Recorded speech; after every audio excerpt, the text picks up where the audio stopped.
यही छात्र नेता समझ जाएगा।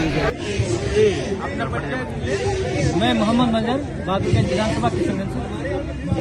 बीपीएससी एग्जाम का जो धांधली हुआ है और बच्चों में रोष है कि सरकार उसका री एग्जाम करे, लेकिन सरकार लाठी से बात कर रही है छात्रों के साथ, तो इसलिए आप क्या कहिएगा? मैं इसमें ये कहना चाहूँगी, विद्यार्थी हमारे बिहार का भविष्य है, हमारा देश का भविष्य है। हमारे भविष्य के साथ खिलवाड़ करना अपने देश अपने बिहार के लिए खिलवाड़ करने के लिए बराबर है। मैं सरकार से ये कहना चाहूँगा कि मेरे विद्यार्थी जो है, हमारे जो बिहार के विद्यार्थी, उसने क्या मांगा था? सरकार से अपना हक ही मांग रहे थे ना। री एग्जाम कराने से क्या होता?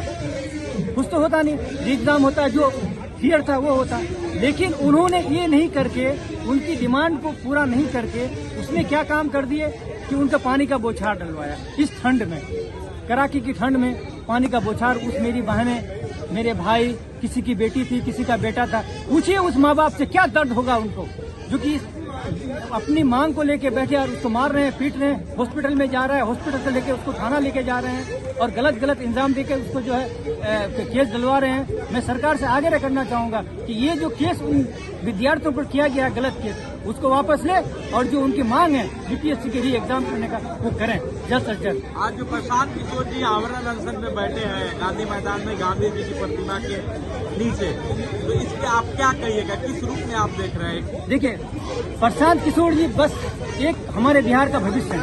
उसने ये सोचे कि मेरे बिहार का भविष्य विद्यार्थी होता है। भविष्य क्या होता है? विद्यार्थी होता है। अगर विद्यार्थी अच्छा नहीं निकलेंगे हमारे बिहार से, तो मेरा भविष्य बर्बाद हो जाएगा। आज प्रशांत किशोर जी हमारे भविष्य के साथ, हमारे विद्यार्थी के साथ बैठे हुए हैं और एक यही प्रशांत किशोर जी है। सब नेता चले गए, लेकिन वो अभी तक इस ठंड में मेरे सामने में बैठे हुए हैं वहाँ पर। इससे ज्यादा और क्या हो सकता है? किसको फिक्र है बिहार के बारे में? बिहार के बारे में सिर्फ और सिर्फ प्रशांत किशोर जी को फिक्र है। मेरा नाम अभिषेक हुआ और मैं जो हूँ तो इस बार 17वीं बीपीएससी का कैंडिडेट हूँ। और दिक्कत ये है ना कि बीपीएससी एग्जाम जो है ना, सो पूरी तरह से पारदर्शिता से नहीं ली गई, जिसके कारण हम लोग इस सत्याग्रह, मतलब शिक्षा सत्याग्रह में शामिल हुए हैं। हम लोगों को लगता है कि एक फेयर एग्जाम होना चाहिए और ये फेयर एग्जाम मेरी डिमांड नहीं है, आपकी डिमांड नहीं है, बल्कि हम सब की डिमांड है कि एक फेयर एग्जाम लें और हम लोगों को न्याय दिलाएं। पता नहीं क्यों सरकार और ये बीपीएससी चेयरमैन जो कि मन्नू भाई हैं, उनको ये बातें समझ में नहीं आती है। एक 10वां का बच्चा से भी अगर पूछिएगा ना, एक एग्जाम में अगर 2 क्वेश्चन होगा तो बिना नॉर्मलाइजेशन संभव नहीं होगा। अब सरकार यहाँ पे कहती क्या है या बीपीएससी कहती क्या है कि नॉर्मलाइजेशन हम नहीं कर रहे हैं, हम स्केलिंग कर रहे हैं। भैया, स्केलिंग नॉर्मलाइजेशन का ही दूसरा नाम होता है। आप लोग बात है कि पढ़े लिखे तो होते नहीं है। ये लोग जो है सो नन सीरियस तो छोड़िए, इनको नन सीरियस कहना नन सीरियस का तौहीन है।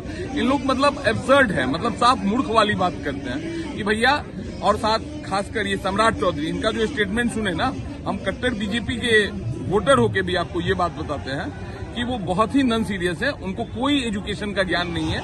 वो बोलते हैं ऑफलाइन एग्जाम में टेक्निकल मिस्टेक हो गया। उनका बात सुन के तो बस गुस्सा नहीं आता है, हंसी आता है कि कैसे कैसे हमारे डिप्टी सीएम है। उन डिप्टी सीएम अगर चपरासी का भी एग्जाम में बैठ जाए ना, यकीन कीजिए वो कोई भी एग्जाम नहीं निकाल पाएंगे। आज प्रशांत किशोर जी बीपीएससी छात्रों के पक्ष में आमरण अनशन पे बैठे हुए री एग्जाम के लिए, इस पे आपके क्या विचार हैं? देखिए, प्रशांत किशोर हो या कोई भी पॉलिटिकल पार्टी, अगर जो भी हम लोगों के साथ, मेरे पक्ष के साथ, जो कि जेन्यून है, री एग्जाम वाला छात्र के साथ खड़ा होगा, हम लोग उसके साथ खड़े होंगे। अगर प्रशांत किशोर नहीं हो गया, अगर सपोज कीजिए जो कोई कांग्रेस खड़ा हो जाए, कोई, हम लोग पार्टी विशेष पे ज्यादा जोर नहीं देते हैं। लेकिन हाँ, ये जो आमरण अनशन कर रहे हैं, ये हमको लगता है बहुत बड़ा पॉजिटिविटी है हम लोगों के लिए भी। हम लोग बिल्कुल उनका साथ देंगे। जो भी पॉजिटिव इंसान होगा, जो हमारे छात्र के लिए खड़ा होगा, हम लोग उनके लिए खड़े होंगे। ठीक। बताइए, ये धरना आज से शुरू हुआ है?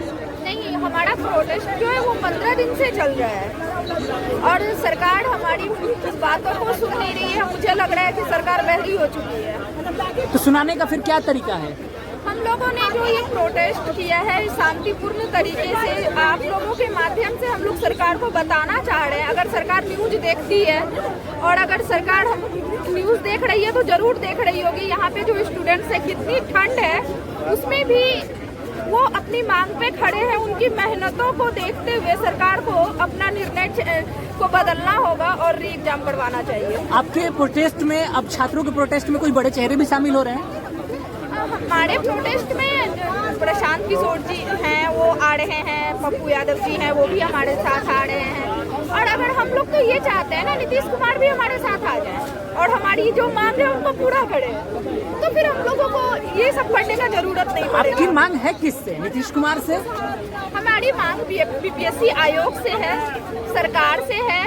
सर प्लीज आप हमारी मांग को पूरी करें। हमारी मेहनतों को देखते हुए आप नहीं देख पा रहे हैं, इतनी कड़ाके की ठंड है, बच्चे एक रूम में एडजस्ट नहीं कर पाते सही से, वहाँ रह पढ़ाई कर रहे हैं, उनका एज निकलता जा रहा है। बीपीएससी का हर बार का एग्जाम में है कि आपका कहीं से न कहीं से धांधली हो रहा है, आपको इस चीज को देखना चाहिए।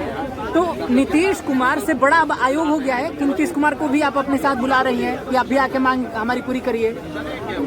फिर आयोग को तो सरकार का ही दिशा निर्देश मानना होता है और सरकार से मैं इसलिए नीतीश कुमार को हम लोग स्टूडेंट्स के साथ आने बोल रही हूँ, क्योंकि मुझे लगता है अगर वो आ जाएंगे तो आयोग उनकी बात मानेगी ही मानेगी, तो कहीं ना कहीं वो हमारे हित की बात है। प्रशांत किशोर से कितनी उम्मीदें हैं?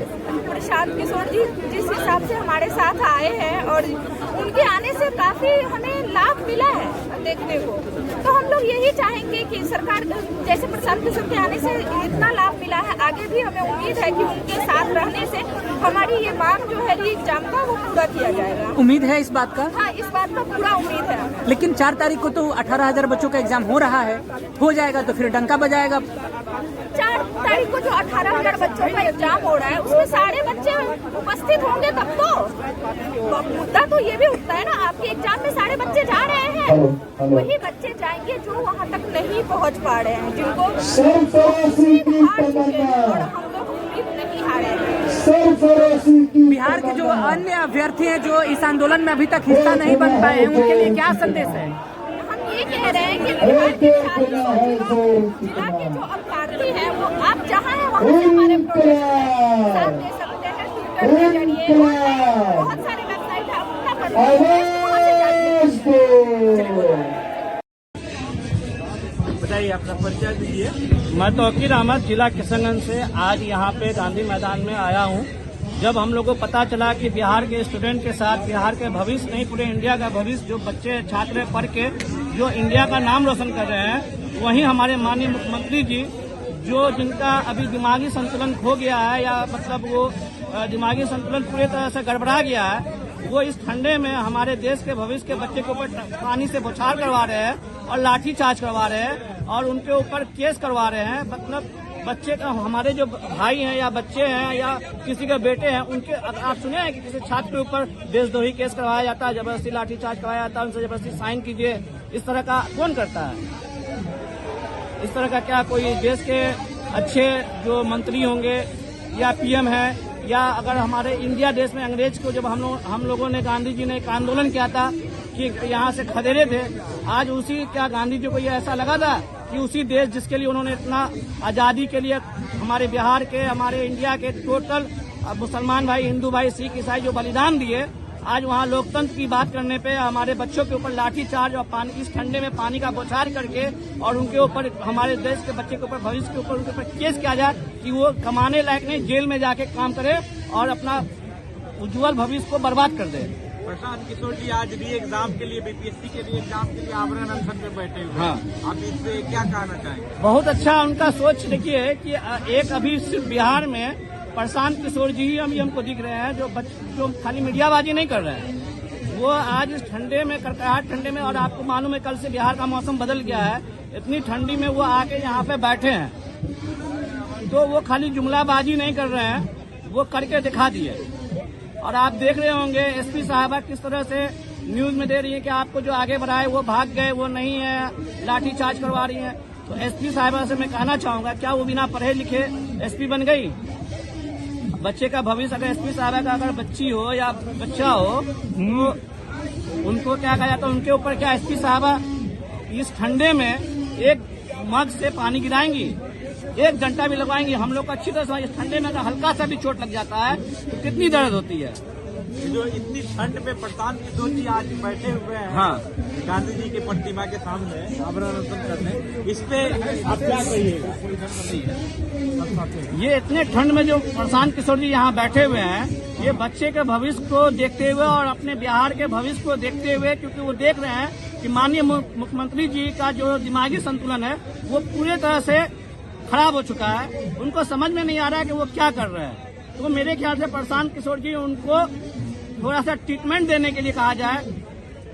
इंजेक्शन दे रहे हैं, एंटीबायोटिक दे रहे हैं कि आप छात्र के लिए ही बैठे हैं ना। अब फायदा तो वो जो आपको एक तरह से इनको कर लीजिए कि क्या जैसे कर लीजिए इनको कि मानसिक जो पूरी तरह से खराब हो जाती है, पागल आदमी को समझाने के लिए आप कुछ नहीं कर सकते हैं। अगर ये पागलपंती का आखिरी हद है कि इस ठंडे में बच्चे के ऊपर पानी गिराना, लाठीचार्ज करना और उनके ऊपर देशद्रोही का केस करवाना, अज्ञात 600 बच्चों का नाम डालना, ये आखिरी पागलपंती घटी। ये सरकार, ये मुख्यमंत्री जी, माननीय मुख्यमंत्री जी का, एक बिहार के मुख्यमंत्री का ये काम है कि उनके ही राज का, उन्हीं के बच्चे के ऊपर वो एक देशद्रोही केस करवाते हैं, लाठीचार्ज करवाते हैं। ये अगर सेंट्रल गवर्नमेंट की तरफ से, मोदी जी की तरफ से होता तो समझ में आता कि चलिए वो सेंट्रल से कहा, लेकिन स्टेट के जो हमारे मिनिस्टर हैं, जो मुख्यमंत्री हैं, जो उनके सलाहकार हैं, वो अपने ही बच्चे के ऊपर इस बरसात में पानी का बौछार और लाठीचार्ज करवा रहे हैं। इस तरह से ये साबित होता है कि उनका मानसिक पूरी तरह से खराब हो चुका है।